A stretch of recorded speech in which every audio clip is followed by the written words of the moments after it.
Bouncing with that drop. KCP in the middle. Bounce, Larry. Throw that baby down. Oh, my goodness. Dwight Howard! Are you kidding? With some anger. Kyrie get out of that double team. With the hip fake. What a move by Hakeem Olajuwon. Levine, he goes right. Oh! Does anybody know how to post videos? Welcome back into the Drop Step Podcast, episode 25. Shout out to Shaq Fu Radio for all of their support and their platform. Want to say once again, we thank you all for listening and subscribing. A lot to get to as free agency is still not over, as some big names could still be moving. Man, an MVP still could be moving. We'll get to that. The Atlanta Hawks, they make some moves and they make a big statement. We'll get to that. Has Kawhi Leonard turned the NBA upside down and inside out? We'll get to that. And Zion Williamson, we only got to see him briefly, but did we get to see enough? So we'll get to all of that as we get through episode 25 of the Drop Step Podcast. I'm home team Brandon Leak. In on the podcast for number 25 will be the College Football Hall of Famer, the Super Bowl champion, the Davey O'Brien award-winning, that's the best quarterback in college football back in 1999, Joe Hamilton, joining us here on the podcast. And also, were you one of the best players in the history of the state of South Carolina in high school? Well, you had to bring in something about basketball. Yes. Now, this is a basketball I don't want to leave anything out. We only have an hour. Now, I'll tell you one thing about it, home team. It is very, very good to be noticed as a utility guy. And for the Drop Step Podcast, I am a utility guy, and every time I get a chance to sit in, boy, I'm honored. Book the Hook, he's back. Got a chance to listen last week, and I'm sure you have a lot to get off your chest, particularly this free agency stuff. Priority number one, I got to get you my bio, man, so you can give me one of them introductions. I need that, man. Sales team supreme, well-rounded, Book the Hook. Give you all the bullet points, man. And B-Dog Brandon Harper, I know you have some thoughts as a resident Laker fan. I know your feelings are a little bit hurt, but you can't be that upset ultimately when you still have a whole lot, including Anthony Davis, coming to the Late Show. Hey, man, you can just call me E40 this episode because you're going to have to tell me when to go, and I'm going to go. Just tell me when to go. First and foremost, it's still not over. I think the good thing is with the interim of NFL football not starting yet, the NBA has provided a lot of storylines and still a lot when you talk about, maybe one more big piece to fall. But Kawhi Leonard not signing early right out of the gate, free agency, not signing the first day, not the first 2 days. He waits almost till the end of the week. And then at 2 o'clock in the morning, Eastern Standard Time, I'm watching Summer League basketball, and all of a sudden, I'm trying to go to sleep. Kawhi Leonard comes over the wire where he and Paul George are going to the Los Angeles Clippers. Not the L.A. Lakers for Kawhi Leonard, to the Los Angeles Clippers. One, it says that he took his time and was very methodical. But two, there was clearly something he was looking for throughout his free agent courting, and he took his time to get what he wanted, which was a team that had an opportunity to win and somebody who wanted to go with him to try to win with him. Like you said, 2 o'clock in the morning, I'm just about to go to sleep because, obviously we on Kawhi watch, and I'm not thinking that at this time he's going to announce anything at 2 o'clock in the morning, but I understand that the league office, and when free agency hits, the office is always open. There are deals being made in the middle of the night where everybody's resting their head. So I'm about to go to sleep, and I see the notification pop up across the phone. Kawhi Leonard has decided to go to the Los Angeles Clippers. And I said, whoa. And I'm like, okay, I figured that the Clippers were at least the third option. I would thought he would have went back to Toronto before he would go to L.A. Then I saw the more surprising news. Paul George, that trade. And I said, that's the reason why he's going to the Los Angeles Clippers. And I'm sitting there like, I didn't go to bed till probably like 4 because I was up for 2 hours thinking like, dog, they got Pat. That's why they re-signed Pat Beverly. Are we going to be able to beat these guys? That's what you They was re-signed thinking. Pat Beverly. You got Kawhi. And now you got Paul George. And now I'm sitting there like, defense. You got some lockdown defenders on this squad. Look, man, Jared West going to do Jared West things. He told them boys, look, you get Paul George, I'm coming. Okay, cool. Paul George is here. Okay, cool. I'm going to sign on these dotted lines. And that's exactly what happened. Matter of fact, when he was supposed to be meeting with the Lakers, he had the Lakers push their meeting back all so that he can meet Paul George, according to reports. Bruh, that's some orchestrating right there on his part. And I got to give him props. I think he took his time. I think that he wanted to make sure he had somebody that could give him a good chance of winning a title. The report that he reached out to Kevin Durant, and Kevin Durant did not go with him. Then he went to a plan B, which was two-pronged. One, he had to ask Paul George if he wanted to join. Well, really three-pronged. He had to ask Paul George if he wanted to join. Two, he needed Paul George to say yes. Then three, he needed Paul George to go ask his former team, the Oklahoma City Thunder, if they would trade him to the Clippers so he could go play with Kawhi. He got all three. That sounds like some kids trying to facilitate something going down. Hey, man, go ask your mama if you can spend the night.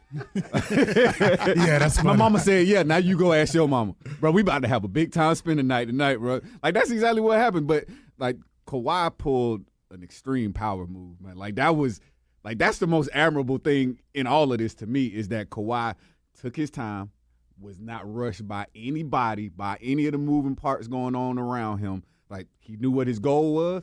He knew who he had in mind, and he made it happen. I mean, I'm glad that he was able to get what he was looking for out of this. He's a two-time NBA champ. He's a two-time Defensive Player of the Year, two-time MVP in the finals. So at this point, if you're leaving Toronto, you need to be leaving for a more comfortable situation. And what's more comfortable than home?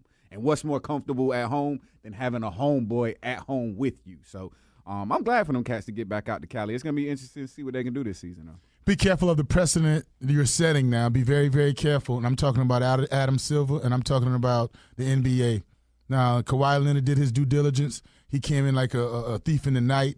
Nobody knew about it. Guys, one thing about it, this is not 1980 now. This is not 2000.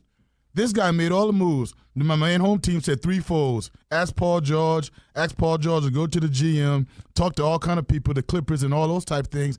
And nobody in 2019 heard anything about it?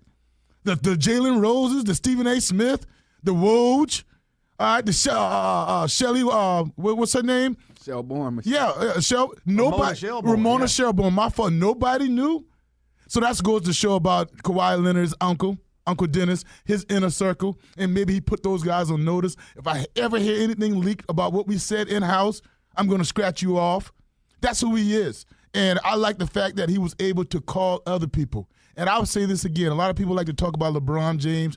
Guys don't want to play with him. He missed out on a lot of free agents. How do we know LeBron James has asked anybody to come play with him? Maybe he's cool. Maybe he hadn't reached out to Kevin Durant, Kyrie. Maybe he hadn't reached out to any other free agent, Jimmy Butler, D'Angelo Russell, Kemba Walker.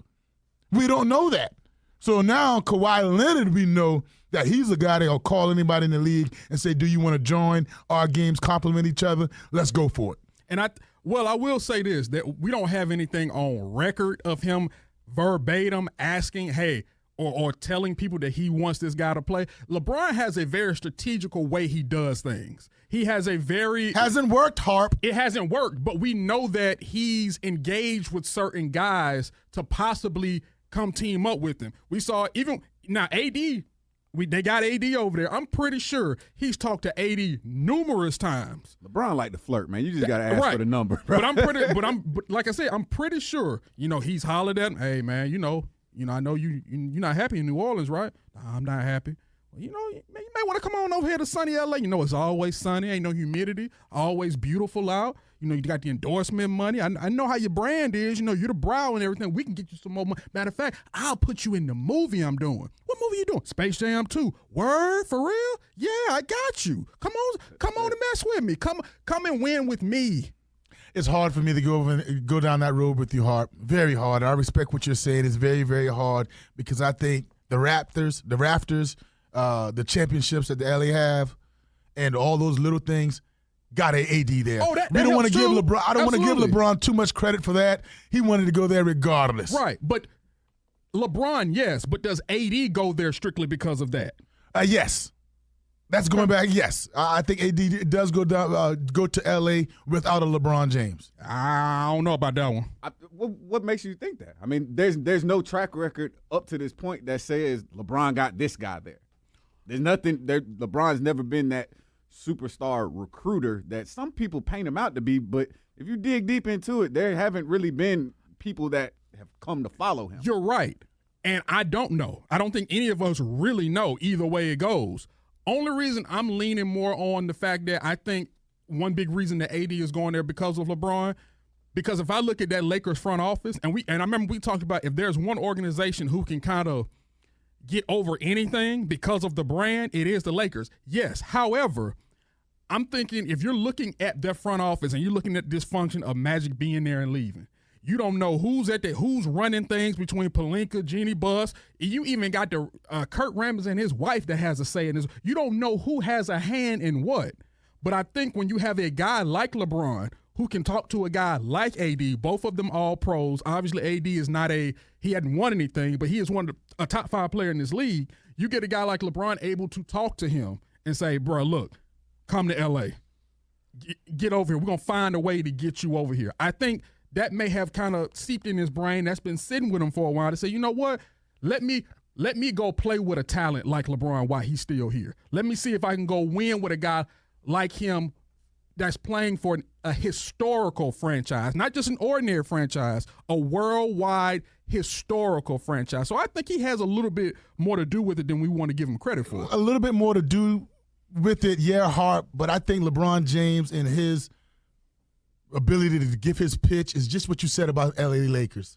Who they are, the history. And now LeBron is saying, look at my track record. I don't have to call you. I don't have to say, come on and play with me. You should know the roster, and you should be jumping out of your chair. You should be chomping at the bits. Everybody in the league should be chomping at the bits to play with the king. That's him. I don't think he's sitting down there and asking anybody around the league, do you have his number? Do you have his number? Or let me go ahead and make a call, because I heard he's going over there and visited that team, visiting that organization. I don't think he's doing any of that. I'm thinking he's there looking, and they see LeBron James over there, his unselfish play, his whatever, his movies, and he's banking on they should want to come play with me. I don't need to call them. They should be calling me. And every star is different.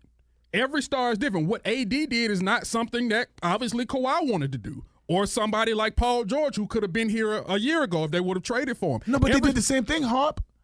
Kevin Durant called up guys. But what I'm saying is every star is different when it comes to wanting to play with somebody like LeBron. We talked about guys who did not want to play with. Well, I think AD did. I think AD saw the Lakers, yes, but I also think he said, I've never played with a guy like LeBron James. Let me see if I can go, because he wants to win. Think about he would not have come here if you just had Lonzo Ball, Kyle Kuzma, and Brandon Ingram, because it's not too much any different than what you're leaving.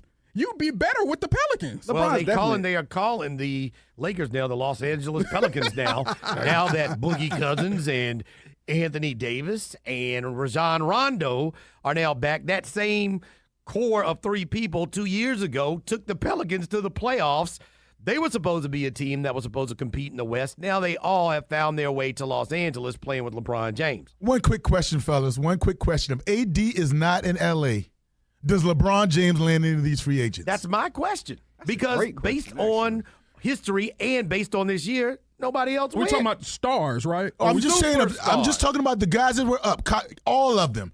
Kimba, Kyrie Irving, Kevin Durant, Jimmy Butler, D'Angelo Russell, whoever you can think about. If AD is not in L.A., and it's just LeBron and he's looking for a team and looking for a partner and not a super team, because I think they did – I think a lot of people were turned off or turned away about stacking. You know, it's not going to be very, very competitive. I don't want to go join LeBron James and AD. I would rather get a two-man team over here, just a double superstar instead of a triple one. Without AD, does even Kevin Durant think about it? Yes, maybe not Kevin Durant, but I do think somebody would have gone. I think somebody like Jimmy Butler possibly would have gone if your efforts were not solely – if your vision was not solely on Kawhi. they locked in on Kawhi, which then when you lock in on Kawhi, you let this guy sign. You saw J.J. Redick leave. You saw all these dominoes fall while the Lakers are honed in on Kawhi. Their next domino was not going to fall until they knew Kawhi Leonard was going to sign with them, or unless Kawhi Leonard signed with somebody else. Because once he signed with the Clippers, they start signing up guys. And as much as I don't like the Lakers, I will give them the tip of the cap for that. I thought when Kawhi didn't go there that they were done, but they clearly had a plan B. In case we don't get this guy, we've got this list of free agents lined up, and they acted on it. They filled out the roster rather nicely. I like what they put together. When you look at what were you going to say? I mean, but when you look at it, look at some of these guys who were kind of tied to we talked about J.J. Redick. Mm-hmm. Now, Danny Green is a guy that we got him 2 years, 30. He getting $15 million for the 2 years. Look at the number that some of these guys that could have gone to the Lakers got. And on one end, you're like, I'm glad the Lakers didn't pay this guy this because this is what he was going for. You eating up half your cap with one dude. I think when you look at the rosters, I think the Clippers are already the better defensive team. If absolutely. The five they're going to be running with, and the five the Lakers are going to be running with right now. And it's crazy to say even with LeBron James because Joe Hamilton makes a big point. First of all, LeBron and Kawhi are going to cancel each other out. All right, they cancel each other out. Then you got AD and Paul George. They pretty much cancel each other out. Do they? Yeah, I think so because Anthony Davis, people keep trying to put a cape on him. Superman got to play some games. Soup got to be there at the end of the movie when the music's playing. I got you. Soup, he's had an interesting run in the NBA, and you also have to think about how they're going to manage the workload of LeBron and Anthony Davis. They have to save these guys and save some gas in the tank for the postseason. But if you just look, let me play devil's advocate on that real quick. What says that the Clippers don't have to do that as well with Kawhi and Paul George? They might, but they were without Paul George and without Kawhi Leonard. They were a 48-win team and gave everything they could in the first round. The Lakers, without LeBron James, were in the lottery.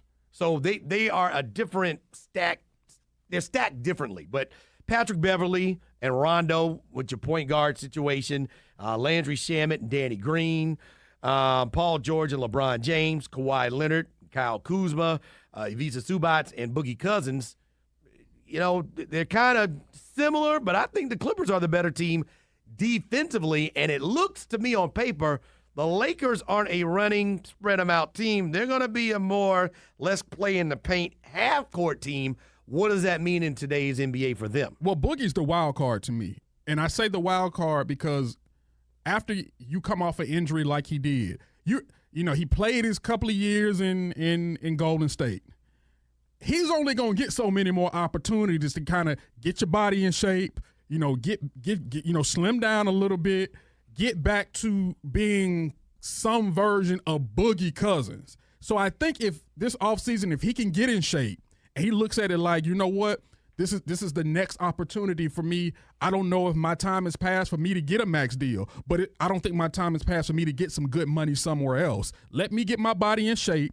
Let me get back to being Boogie Cousins or some sort of Boogie Cousins and really, really make an impact on this team. I think Boogie, we talked about this a couple of weeks ago. I really think Boogie cost himself some money in the finals. Oh boy, did he? I mean, we can look at his account and tell that right now. But based on that, if I'm the Lakers, if I'm Coach Vogel, if I'm Rob Pelinka, my starting center starting this year out is JaVale McGee. JaVale McGee? Boogie's coming off the bench for me. Yeah, me too. That way I can have a staggered lineup. Especially going up against a team like the Clippers. I need my resources as spread out as possible. Especially I don't want to overlap those guys too much. So if I'm them, I keep Boogie in my back pocket as my specialist. I'm going to deploy him when I really need to, and then once we got that lineup in the game, that's when we really playing ball. But I don't come out the gate with that. And JaVale bringing more energy. Well, no matter what type of offseason that Boogie Cousins give you talking about Book? Because again, this man, you said, he lost some money by playing in the finals. I asked you this question. He shouldn't have come back, is what you're saying? Or just the way he played, he cost himself some money? I think the way he played and just kind of showing the shape that he was in. Granted, he's coming off of an injury, but you're putting that on display for potential employers at that point. You could not slip a dollar under his foot. Under his feet. We know that. you We know that. couldn't. And we can see that he could shed a little bit more pounds. I'm just asking you that we know. Now, why not stagger it to where you start Boogie Cousins and JaVale McGee comes off the bench? And I'm only saying that, Book, is because if this man has an offseason, talking about Boogie Cousins, the way he go back to where he's trying to make a team, he's trying to get a big contract, and he's coming back ready, and he's the Boogie Cousins of a few years back. You know why I probably don't start Boogie? Why? Because JaVale McGee can run the floor better. He's a better runner of the floor. And which then when I'm running the floor with these passing lanes, with LeBron now being the official point guard of this team, boom, dump it in. Running the floor. So you're not going to boom. run the floor with your second team? I'm more no, you could run the floor with your second team. I'm not having him on my first team when I know I want my first team to run the floor with LeBron at point guard. And then you look at the second teams, you start looking at Kentavious Caldwell-Pope and Jared Dudley, and you start looking at Tyson Chandler, and you start looking at some names that are still there, and then you look at Lou Williams and JaMychal Green and Montrezl Harrell on the other side. What do we? There are different styles and different. There's a difference in these two teams, in my opinion. Absolutely. One is a grimy, ruthlessly aggressive defensive team, and I'm trying to figure out what the Lakers are going to be when they have LeBron and Danny Green. I think Danny Green was the biggest asset that they got, having a veteran who's played in the playoffs, a champion, made some big shots, been around some superstar players, knows what his role is. But when you get to the bench, the complete roster, I'm thinking that they still have some tough guys on that Clipper roster. Yeah, all right now. Hey, we got a champion, and you're talking about Quinn Cook. No doubt about that. Who's a shooter. And you got to go ahead and you got to talk about, just the journey of Avery Bradley. The man was lights out on the ball defender in Boston. He got a contract to go over there in Detroit and got traded when that I think it was when your boy Blake Griffin got traded and he had to go to L.A. And this guy's still a premier defender. And now when you look at AD, let alone him putting on a Cape home team, talk about him doing what he always does. Double-double. This double-double, and he is a rim protector. Very seldom you see in 2019 basketball that where you got somebody back there like a Rudy Gobert and those guys that you ain't coming to the rim. So right now, if LeBron James can save some energy and he can go back to be the defender he once was, this is not a bad defending team. No, it's not. No, now where I would give the edge to the Clippers, and you know where I'm going with this, is on the sideline now. Oh, Lord. No, this sideline guy in Doc Rivers, he's been known for putting together with Frank defensive Vogel or Jason Kidd. Because I don't know who the head coach is with the Vogel Lakers. or Doc Rivers. You could add Frank Vogel and Jason Kidd. Frank Kidd. Versus Doc Rivers. Still Doc Rivers. Easy.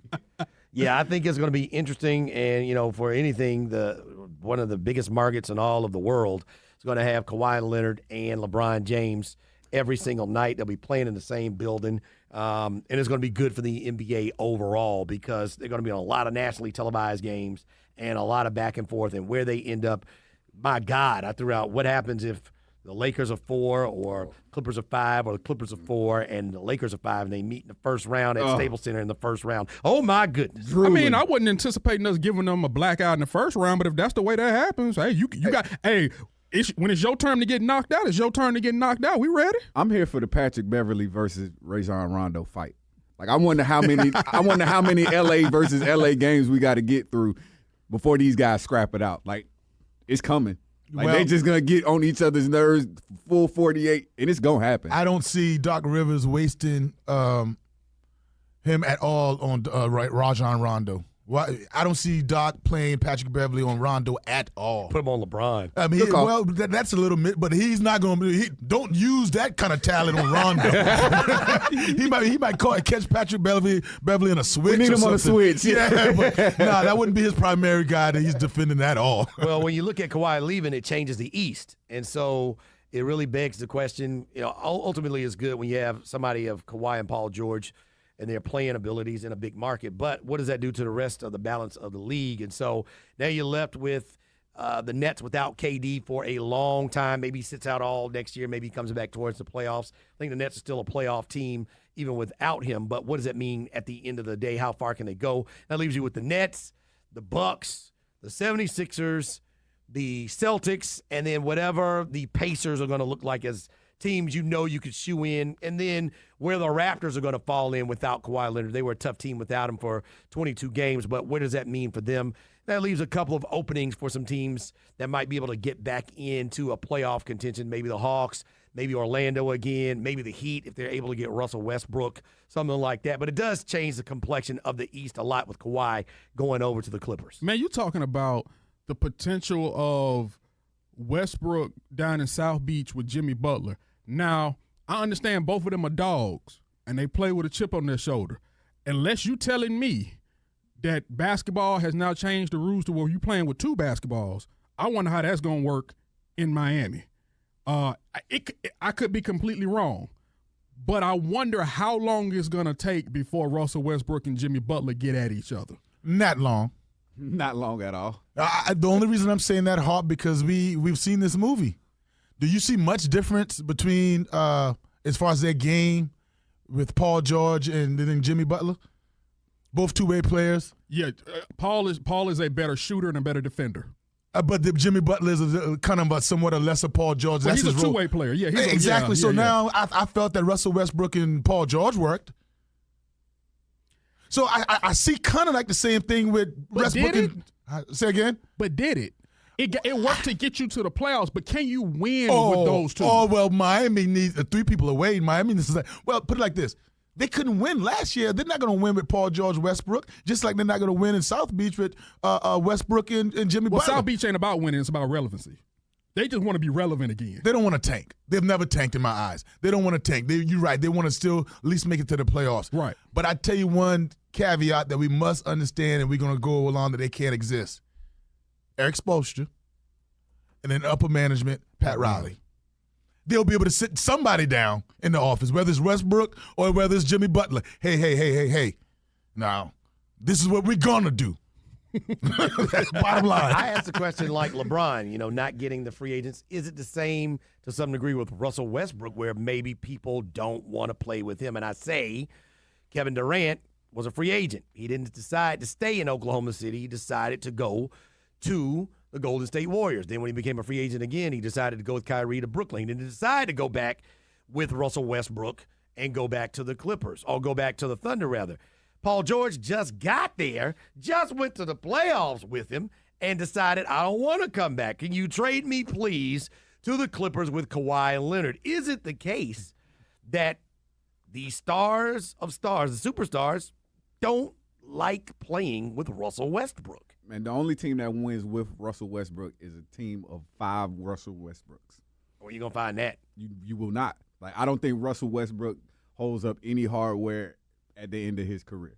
I don't think anybody wants to play with him. I think we talked about this in the past too. He's got trust issues. He doesn't trust the players that he plays with, which he makes him put everything on himself. Like, he's gonna try to do everything because I don't trust you to do it. Wow, so, don't trust KD, Paul George, did he? James Harden? No, I'm just saying that's tough. I mean, that's what I'm getting from it. Oladipo?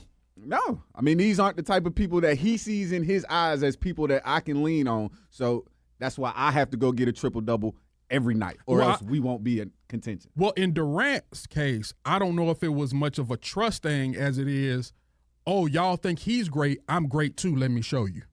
It was more of a competition with Kevin Durant. A lot of everybody knew Kevin Durant was the better player, but because Russ has the chip on his shoulder and he's Russell Westbrook, he plays with this attitude and this level of just toughness. Oh, y'all talking about him, let me show you what I can do, even at the expense of the team. I need to show you what I can do, even if it means that we lost. But I can put up 40 just like he can. Nice. I can do what he can. That's I'm nice, not Hawk. a Robin. I'm a Batman just like him. Yeah. So it was a competition with Kevin Durant. I don't think it's that the fact he didn't trust him, because they got to an NBA Finals playing together. But when you got one guy getting all the praise, but you think you the big dog too, you're going to try to prove it at the expense of the team. That's good stuff, Harp. I tell you this, I answer your question, home team. You said, is it a case that none of these guys want to play with Russell Westbrook? Mm-hmm. I wouldn't go that far, man, because both times now, it was an offer that these guys couldn't refuse. You said it that before the meeting with the Hampton Four, didn't he sit down with Westbrook and somebody else, Kevin Durant? and he told Westbrook and the other accomplice that he was coming back? Well, that's the story that Stephen A. Yeah, Smith that's told. the story I heard as well. And then the next day, the Hampton Four put on the full court press, presented him an offer that he could not refuse. Maybe the ball's going to be moving. Maybe upper management's going to treat you like this. We share around here and going to hold up a championship. He had to leave. And now when you're talking about Paul George, didn't Paul George now sign with Westbrook? So he decided to say, hey, I want to be there. Westbrook threw a big old party in his backyard when he announced, I'm staying. But then again, the next year, an offer was presented to him that he couldn't refuse. But what does that say when you say It was a better offer. That's what I'm saying. It's either us, me and you, Russ, or me and somebody else. And you keep seeing it's me and somebody else. But me and somebody else was an upgrade. That's all. But What you does can that say? never The be the man's an upgrade. MVP. But it's an upgrade. He's averaging triple-double for 2 years. He's the MVP. Right. He's been to the NBA Finals. All right. That's good accolades. Been an MVP, went to the NBA Finals, but I'm going with a man that's held up the trophy twice. Better than you. So if you Easier to deal with than you. that says something about you. If I can easily find an upgrade every time, that says something about you. See, book, that's a little loose when I'm talking about you saying easily. That's not easily. You're going and playing with, top 3 player in Kawhi Leonard, and then you're going and joining an all-time great team in Golden State. If you're not So that's worth not me easy. staying with, that says something about you, as well as the offer that I'm getting back here behind me. But that also says something as far as the offer that I got in front of me too. Because at the same time, because we all saw, I don't know if you all saw the tweet. Somebody had put out a tweet talking about, Jalen Rose put out a tweet saying, I'm not going to be here for any Russell Westbrook slander. And then Paul George had retweeted that and responded, right, we're not going to be here for that. The surprising thing to me is the way Russell Westbrook responded to Paul George. It was almost like, bro, we good. We're cool. We're fine. I didn't expect that from Russ because I looked at it, it's another star leaving. Now it's another guy that's on his hit list. Oh, you don't want to stay with me? Oh, okay, well, go somewhere else and I'm just going to beat you, just like with KD in a sense. I think people around the league kind of, this is my perspective of like looking inward. Like I think that people perceive Russ as a cool cat. Like we can kick it off the court. Like Russ is my dude. On the court, completely different story. Like once you introduce a basketball between us, like it's a completely different. It's a different vibe. That's a problem in the basketball absolutely. league. We playing basketball, and that's how I get paid. So like that's the part that throws everything off. Like you're a cool cat. I just can't rock with you on the court. But like, I don't have an issue with that. Me either. Because it's business when we get between them lines. You see him sometimes, hang out with LeBron, hang out with Chris Paul, sit on the sideline. When we just chilling, we good. But when we get on the floor, I'm a competitor. I want to cave your chest in just like you want to cave mine in. That's what separates a good player from a great player and a great player from an all-time great. These are the things that separate them. But I think also the problem is, and, there's been some rumblings and reports that Westbrook is, being blamed a little bit for the ceiling that the Thunder have gotten to, that his style of play only can take you so far, that there are other things you have to do to be a champion. Yes, you can score and get triple doubles, but there are other things you have to do, and maybe his unwillingness to do those things, maybe because you're stat stuffing a little bit or, putting a little bit too much on yourself and not trusting your teammates is part of the problem why the Thunder reached a ceiling and why they have to now go in a different direction. You want to know one reason why I think it's kind of hard to win with him? And this is a him thing. Obviously added on to all the other him things we talked about. I've always had a problem with guards who don't know how to shoot, especially in this league today. Russell Westbrook, I always said that his biggest enemy is himself. Russell will literally shoot himself out of a ball game. He can have a triple-double, and he going to shoot 42% from the field and 20% from three in that game. One thing that has not helped him throughout his career is his ability to have at least a respectable three-point shot.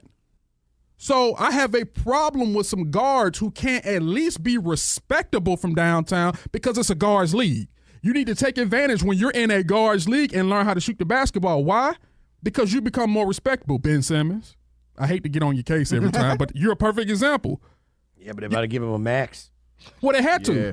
They had to. Because of what they think he can become. And he's, 23? You got it. As dominant as he is getting to the basket, as dominant as he is rebounding, his court vision is amazing. going downhill with the ball, he's almost kind of like LeBron because you can't stop him. Are they the top team in the East now? Philadelphia 76ers? I think still the Bucks. Bucks? I think the Bucks can learn from their loss. The Bucks got two big pieces back, Chris Middleton and Brook Lopez, so they keep their core together. They do lose Malcolm Brogdon. But maybe you can find somebody can shore that up a little bit more. But I think the Bucks are going to be the team to beat in the East, and I think Philly is right there at number 2. Yeah, I think they closed the gap a little bit. Now, I do think they're going to hurt a little bit shooting-wise when they are letting go of J.J. Redick.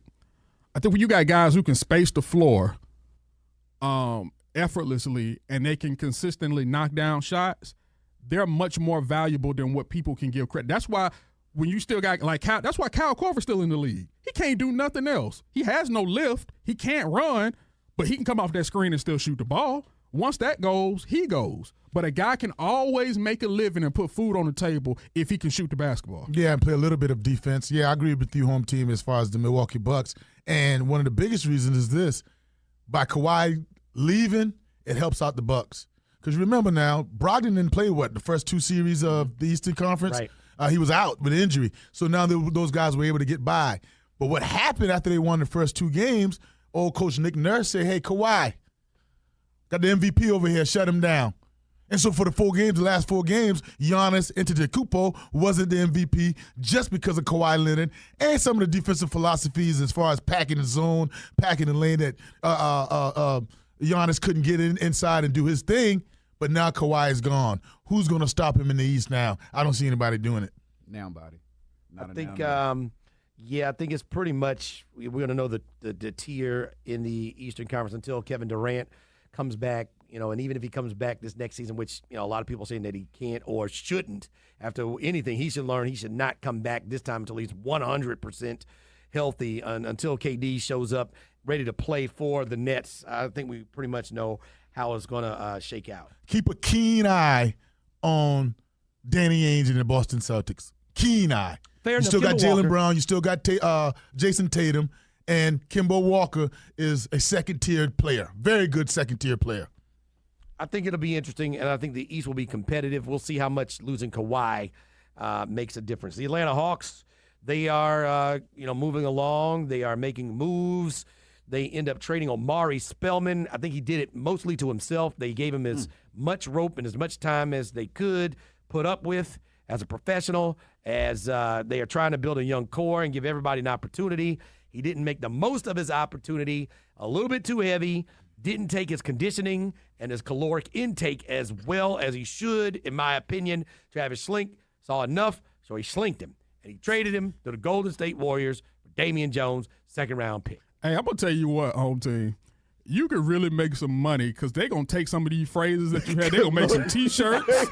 They need to put your voice. They need to save your voice somewhere in one of the drops that they do at the arena. You need to be marketing this to a certain level, more than what you are, because you can really make a killing. Every team needs a slogan. You do it right around here, or you get slinked. That's it. Hey, you know what?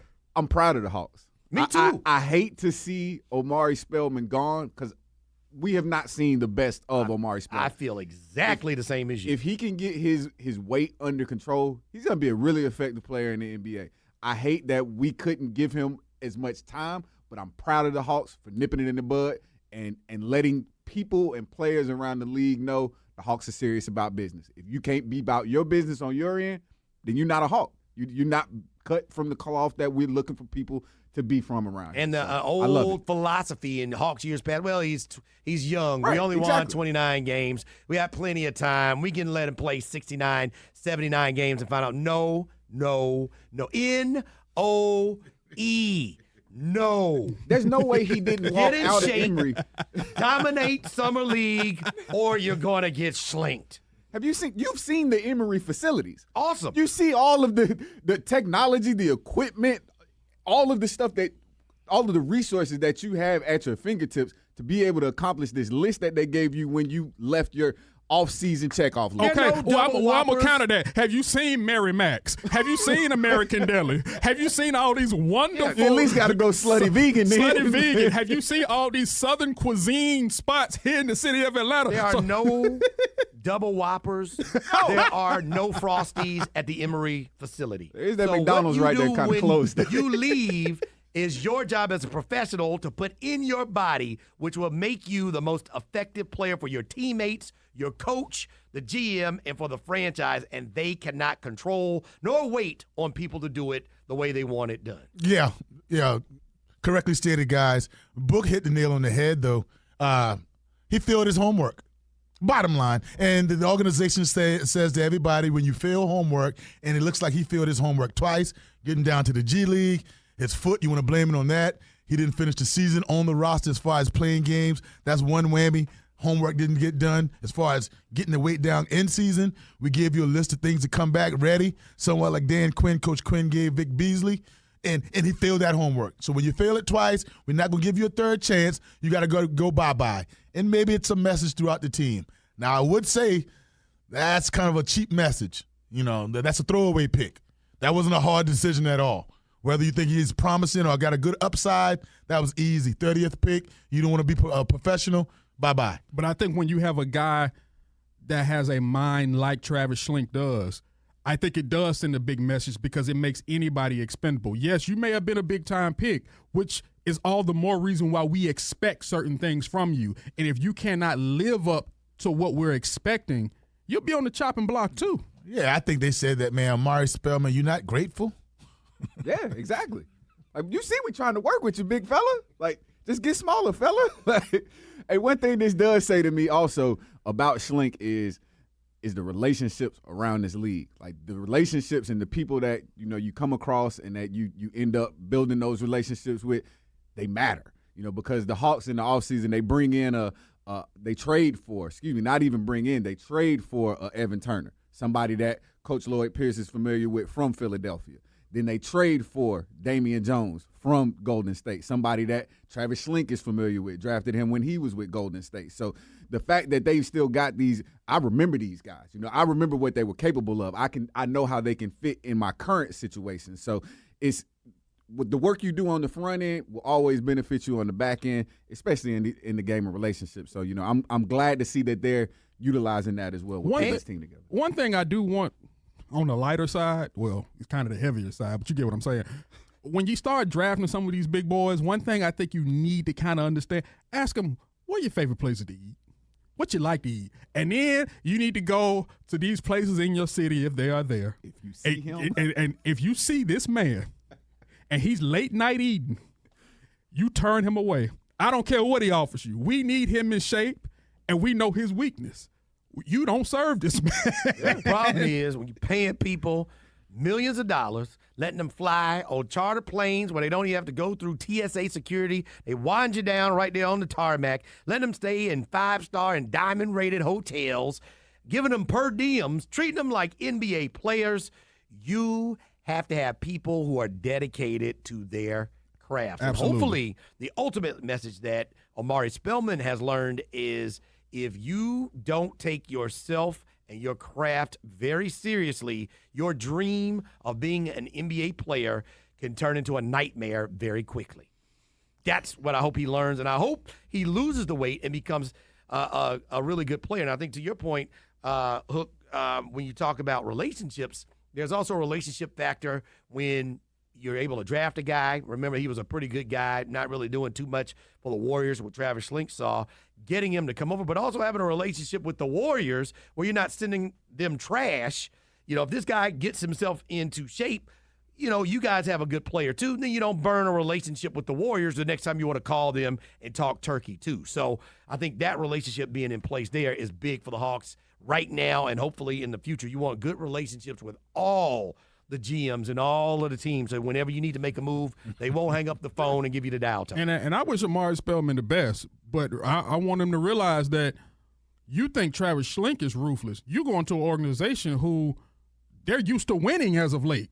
Now, they're going to struggle a little bit this year because you just had a guy by the name of Kevin Durant walk out your building. But you got MVPs and guys who have rings. You don't think Bob Myers won't pull that trigger on you if you're not where you need to be or you're not living up to what they think you should be doing for this team? You think Travis Schlenk was quick to let you go? They will fold your clothes for you, zip everything. They will carry this stuff to the airport. They'll make sure you get there, and they will send you on your way first class. That's how quick they'll get you up out of there. Yeah, double down on that right there, Hart, because he's already had 2 strikes. You think they're in Golden State, they're gonna wipe your slate clean? No, you bringing on the baggage of overweight. Can't be a professional. Maybe don't take the game as serious. So the minute they give you some homework and you come back and you fail that, it's not 2 times. Bye-bye. Because you're going to a veteran team now. You went from a young team to a veteran team who they not dealing with your crap. So get it together. And San Francisco is a big-time city as well, so ain't like you going from Atlanta to somewhere in Milwaukee somewhere. Yeah, they like to eat there too. Got plenty of food in San Francisco. Hey, I think this will end up being a good thing for this young cat, though, because I think that he will be able to enhance. I actually saw his Instagram post yesterday, and it almost seemed kind of embarrassing. He almost seemed embarrassed at the fact that he's getting traded. And I think that sense of internal embarrassment will end up helping him in the long run. He'll get out to LA, get out to San Francisco, get around some world-class champions, and realize the situation that he had here wasn't a bad situation, but he's now, being put in that situation where he can hopefully blossom. And best of luck to him. Hawks also get Jabari Parker. He agrees to a 2-year deal. Second year comes with a player option, so he can fill himself out. I don't have a problem with the move. He's been a pro. He won't hurt you. He's a guy who's averaged 29 minutes a game. He can get you 14, 15 points a game. You don't need a bunch of 19, 20, and 21-year-olds. So you get a guy with a little veteran presence. He's been around, and I don't think he'll be a problem fitting into Lloyd Pierce's system. And I think, like everybody else right now, outside of Trae Young and probably John Collins, he's somebody that could be moved, or he could stay here. There's a lot of flexibility. You don't give him a whole bunch of money, and he has something to play for because I'm sure he wants to play for a bigger deal than $13 million. So he's going to have to go out and play some basketball and earn a bigger contract down the road. Now, I like this move. Going from a bad to a very good, I really like this move because I really like Jabari Parker. Now, he's had some injury issues with 2 ACL injuries, but being a number 2 overall pick in the 2014 draft, high recruit when he got to Duke. A talented guy who can spread the floor, who can shoot the ball, who can get to the basket. You're just hoping that, the time that you do give him, that he will stay healthy within that time frame. I don't know if he's going to play 20 minutes. He could play 24 minutes. But he's a guy that can really give you some run because of his skill set. I like Jabari Parker as a player, and I also like him being brought in. This will be, based on where he's been, starting out in Milwaukee with Jason Kidd, then ending up in Chicago with that's home. Hoiberg, yeah. And then that kind of falling apart, and then getting shipped off to Washington. This will be the best spot the best opportunity he's had since he's been in the league. My only question with this is, let's say Jabari Parker comes in here and is successful. I don't know how he fits within what the Hawks are trying to move towards. He's a 3/4, mostly at the 4. John Collins is your starting 4. I don't see him as a 3. Plus, you've got a lot of youth at the 3. So I'm not sure how he fits within the next year or second year with him having a player option. You just mentioned Book. If he's successful here, what is successful? What is Jabari Parker being successful here? How does that look to you? I don't know. I don't know how to quantify it, because I don't know how he fits the blueprint moving forward. Well, this guy can be a very, very impactful 6 guy. You don't want him to be that because you want either Kevin Huerter or Cam Reddish to be that 6th guy off the bench. But you also want this guy to elevate his career where he can sign for more money. That doesn't mean us. You want him to give us enough that way he can get a long-term deal. He's not in our future, but he's giving you solid minutes and he's not hurting. Maybe he closes out some games. But he's a bench role player that can score if somebody else gets dinked up or somebody else is not feeling it. That's all you wanted to do with him, in my opinion, a bridge gap. Because remember, I think this guy went to Washington on a 2-year, $40 million deal. Yeah. He was on a $20 million contract, before he became a free agent. So they saw a lot of things in him. He only played, 25 games last year? I don't see him maxing out. I don't see the Hawks giving him more than a 2-year deal. I think he ended up at 60. The 25 was just in Washington. Yeah, in Washington. Okay, gotcha. Just in Washington. He played a lot before he came to Washington. So if he can stay healthy, he's a piece. We definitely don't need him to come in here and all of a sudden be a starter. I think you throw him out there like in a smaller type of lineup. Like if you're gonna Collins at the 5 and him at the 4. Yeah, or something like that. A lineup that can really get up and down the floor, and a lineup that really spreads the floor. I think when you got slashers and guys who can cut to the basket off passes, you can never have enough of them in this type of league. Yeah, that's shooters a great point. And wing guys who can put the ball on the floor and are athletic enough to get to the basket. That's what you're hoping DeAndre Hunter becomes. That's what you're looking for Cam Reddish to become as well. So adding him to the fold with these young guys, he's not a young guy like that, but he's still in his 20s. He's 25, I think. I want to throw out the one downside to this signing that I think this signifies. I think by signing Jabari Parker, I think that pretty much nicks Vince Carter coming back to the Hawks. Oh, that's done. I didn't think he was coming back. Honestly, that part is kind of tough to deal with, just because what you're getting to give up. I'd have loved to have had Vince Carter in the locker room with the rookies, and with the second-year guys for one more year. But I get the direction of it. I just think this signing kind of signifies that ship is selling or has. Well, now you got to that's fan affair, Book. That's right. that Book. That's fandom, Book. That's Not necessarily. Yeah, necessarily, Book. Do you think Vince Carter brought nothing to the locker room for the Hawks last year? Well, I think he brought a lot to the locker room, but that's all he brought was locker room.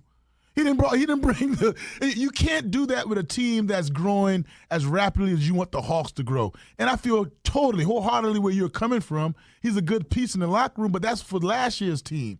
Now you want assets or want things to get better than 29 wins. And to me, Vince Carter can't put the ball in the bucket. No, he did get hot last year, but that was on that team. So now you're going to have to take the ropes off of some of these young guys. I don't think you need another Vince Carter just for the locker room. Richie was brilliant, but I think he needs to bring a little bit more than just the locker room, and I think that time has passed, in my opinion. You look at the veterans coming in, Jabari Parker, Allen Crabbe, Evan Turner. So you have some guys that have been around the league. They've been in some good situations. They've been to the playoffs. They know how to win. They know how to close out games. So all those other intangibles, I think Vince did a very good job of teaching everybody how to be a pro. Yeah. Which is important when you have a young team. Don't get the big head. Don't hang out too late. Don't party just because you're getting goo gobs of Instagram followers and all this love if you're Trae Young, and keeping everybody grounded to show people how to do the right thing. I think now, to Joe's point, when we're trying to now accelerate and get into the winning mode, he can't help you win on the basketball court. He can help you win in the locker room, help you win in the press conference, help you win after 2 o'clock in the morning.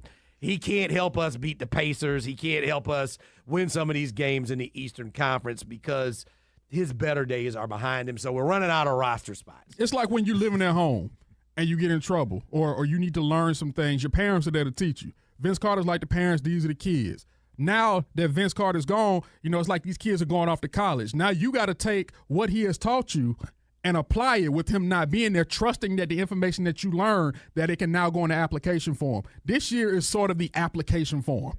You got to apply what you learned last year and what you took from that veteran.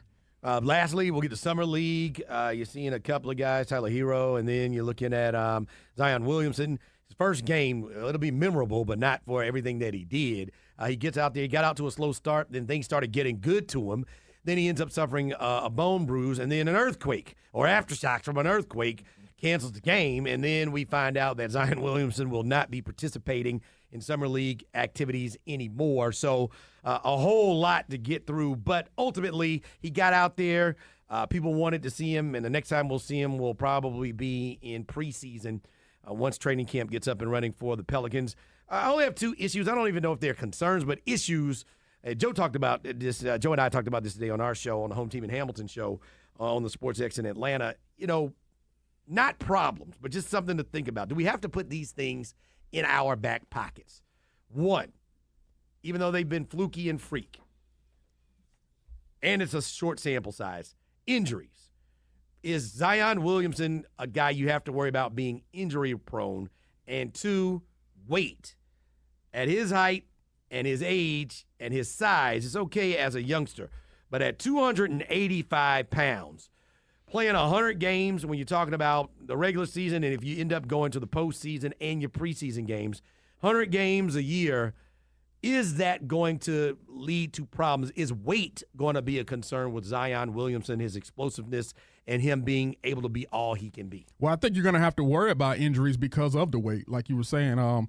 The way watching him play, very energetic, all over the place. There was a play where he literally, guy got the rebound, held the ball. He literally, it's like an adult taking candy away from a baby, the way he took the basketball away from an old dude and slung him to the ground.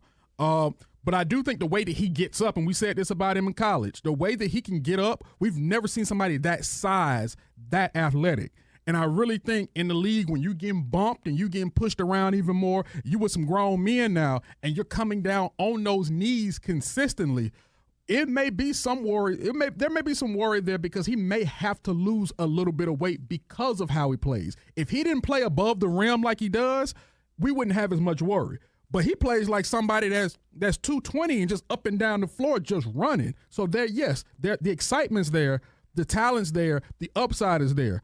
But for that upside, there's a big downside because you wonder if he gets injured, how severe could the injury be because of the weight? It's definitely something that they're going to have to keep an eye on. I'm not going to step out on the ledge and say that he's injury prone or in danger of that being his future. But obviously, just like what both of you guys were saying, based on the weight, if nothing else, you got to be on the lookout for it. So I think that this is the type of situation where the Pelicans need to be as involved with his physical workouts, checking him on a daily basis, checking his range of motions or whatever the physical PT might be. But I think they need to keep an eye on it as he does get older because that's a lot of weight to be toting around, bro, especially jumping the way he does. It really is. What kind of weight? It would be my question. Is he 285 because a little bit of baby fat? He's still in his teens. Is it weight because his family history and is not really made out of mass muscle? Do you have to keep him out of the weight room? That's unheard of, fellas. You're going to tell a professional not to lift weight? Well, in Zion Williamson's case, maybe you just go lower body. Maybe you just squat. Maybe you leave the upper body away. Maybe you take loose weights out of his regimen and you have all bands the way he just maintained because maybe this is just his weight. Maybe he is not overweight. Now, he looked a little out of shape to me in that first game, but that doesn't mean, that he's overweight. And again, I would look back to the high school home team, and I talked about it earlier. I would look back to high school, never injured, no surgeries ever. You're going back to Duke, that unforeseen incident out of his shoe. He still didn't need any surgery. And this was a bone bruise to wear precautionary. So you're right, Book. Monitor it, but then that's going to be a tough deal. You monitor it, but if you don't set a weight, you don't ask Zion Williamson or you don't ask somebody in their professional opinion, what should this unique athlete be playing a game of basketball at? How much does he weigh now? They have him officially at 285. If I can get him down to, can you get me to 260? And again, I would ask you that's a great question, Hart, but in your assessment in the meetings with the training staff and Zion and whoever, why are you getting me down to 265? Well, see, this is where the training staff and the medical staff for the New Orleans Pelicans will earn their paycheck. Why? Because when you have unique athletes such as Zion who don't grow on trees, we've never seen anything like, closest thing we've seen is LeBron, and LeBron is still different.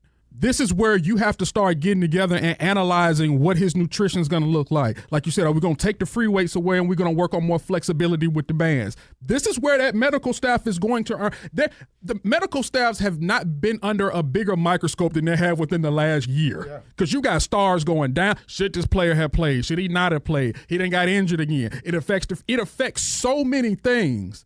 Now these guys have to really, really start looking at how they're going to deal with certain players before they're injured. Not, well, they're injured. Let's see how we're going to fix this. I get that. But let's see what precautions we can take. Let's be proactive instead of reactive when it comes to these special athletes. He reminds me, his body type, the closest player that he immediately reminds me of is Larry Johnson.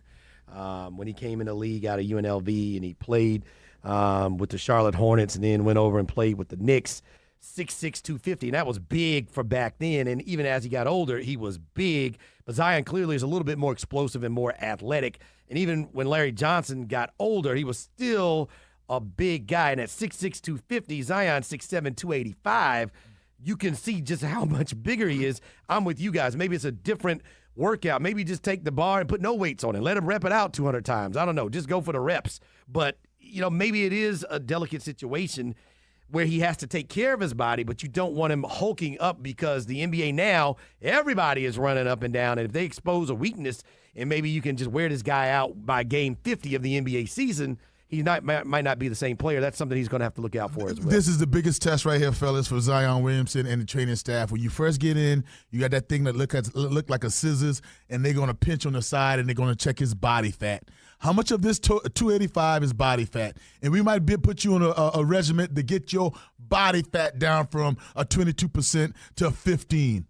Because you don't want to take away his muscle and ability to play the 4 or the 3 or maybe play a small 5. You want to keep some of that on if his body fat, because we're sitting here, guys, what if his body fat is very, very low? Ain't nothing you can do there. Just stuck with what you got there. That's right. You say, man, look, the Lord built this man in a certain way. Yeah, leave him as is. With it. Right. We can't do nothing with it. Like I said, you talk about a staff earning their pay. That's a great point, brother. Every now and then, you're going to run into an athlete that's going to make you earn your money. And those type players don't grow on trees. But for every great thing that they bring, there's also some hard work that comes along with it. Yes, he's a talent. Yes, he can do this on the court. But you got to make sure he's doing everything in the back, eating right, make sure he's making sure his conditioning is right. And that comes with a lot of hard work. There's no good thing that doesn't come with hard work. Yeah. And this is the Pelicans' hard work that they're going to have to really monitor to say, okay, this is how we going to do this with a guy of this talent. One more thing I'll say right quick is this, man, and communication must be at a high level. Absolutely. Zion, if you're in the 85 percentile or you don't quite feel some way, your back, your knee, explain it. Doctors, if you feel anything in his elbow, any lumps, you talk to him. There's no time to hide. This is the most important thing asset you're going to ever have. Honesty is the key. Yeah, you're right about that. And we'll see how things shake out. That'll do it for episode 25 of the Drop Step Podcast. For Joe Ham, Book the Hook, B-Dog, I'm Home Team. We'll see you next time. Make sure you download it. Shout out to Shaq Fu Radio for their love and support. And we'll see you next time here on the Drop Step Podcast. We out. Peace.